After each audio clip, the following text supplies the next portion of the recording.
আসসালামু আলাইকুম সবাইকে। অনেক সুন্দর এবং সারা বাংলাদেশের মানুষ চিনবে এরকম একটা জায়গাতে এখন আসি। হ্যাঁ, দেখেন তো কেউ দেখে চিনতে পারেন কিনা যেটা কোথায় হইতে পারে। চেনা যায় জায়গাটা যে কোথায় হইতে পারে এটা। দাঁড়ান আরও একটু সহজ করে দেই সবাইকে।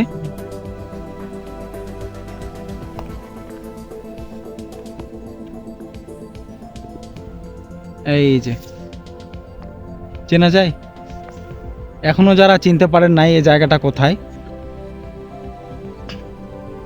এটা হচ্ছে বড়পুকুরিয়া কয়লা খনির পেছন সাইড। হ্যাঁ, যে জায়গাটা একটু নিচু হয়ে গেছে, তলায় গেছে বলা যায়। আগে এখানে বাড়ি ছিল, অনেক গুদাম ছিল, চাতাল ছিল।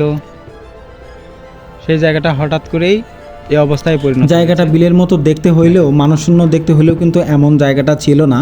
এই জায়গাটাও কোলাহল যুক্ত ছিল, অনেক মানুষের যাওয়া আসা ছিল, কিন্তু সেখানে আর এখন কোনো মানুষের যাওয়া আসা তেমন পড়ে না।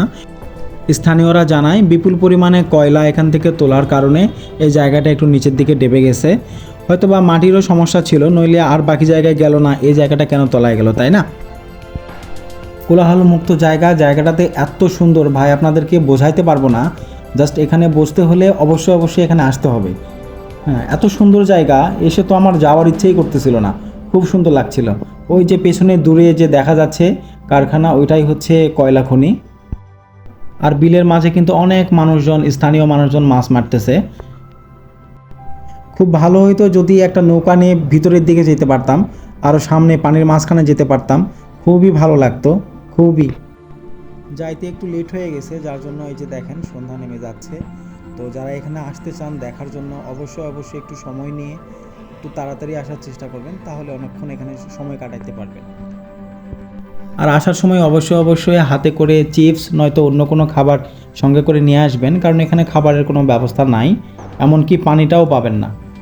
দেশের এই বৃহত্তম কয়লা খনিটির অবস্থান ফুলবাড়ী থানার দিনাজপুর জেলায়। এখানে যারা আসতে চান অবশ্যই ভিডিওতে কমেন্টে বা নক করবেন, বলে দেওয়া হবে।